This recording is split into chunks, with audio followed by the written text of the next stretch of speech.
kung saan mo natudlo dire, kung matawag ito isa lang na ka lata sa another station niyo kasi adunay po makatunan dito nga isa ka laton.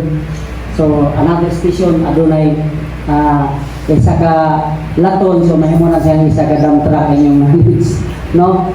So mabuo na kung asa mo maging hiyan, asa mo maging kampante, magsulod sa agency, kumbiyag sa DPRC, kay Ma'am Brenda sa atong coordinator sa Quality Tactical, na nakaroon ma'am, salamat sa atong tanan.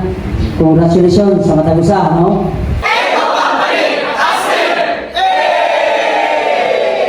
Hi mga colors, good morning. So karon ang activity na to is culmination sa amo ang platoon namin dire ron sa DPRC.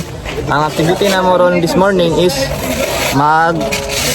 mag-perform og basic CQB entry and i-apply na mo ang fundamentals sa gun shooting na na-learn na mo gikan sa training na mo sa PDTSA together with our respective trainers Ray Tagle and Sir Herbert Ardenel. Anyway guys, ano sila mga intern students sa University of Mindanao. Criminology students. Ikaw company? Yes, Eco Company. So naatay airsoft activity karon diri sa DPRC kauban na to ang mga intern students ng University of Mindanao. Ayan. Lucky load! Double up!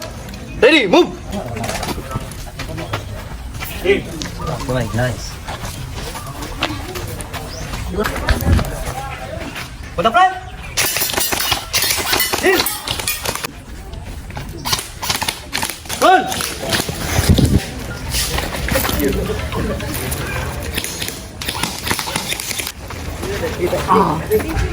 Get six! Clear! Double up! Moving out! Move!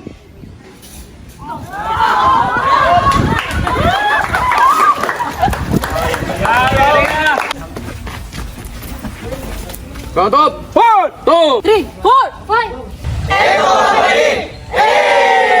shout out! Quality Tactical! Hey! Target lock! Hey! Quality Tactical!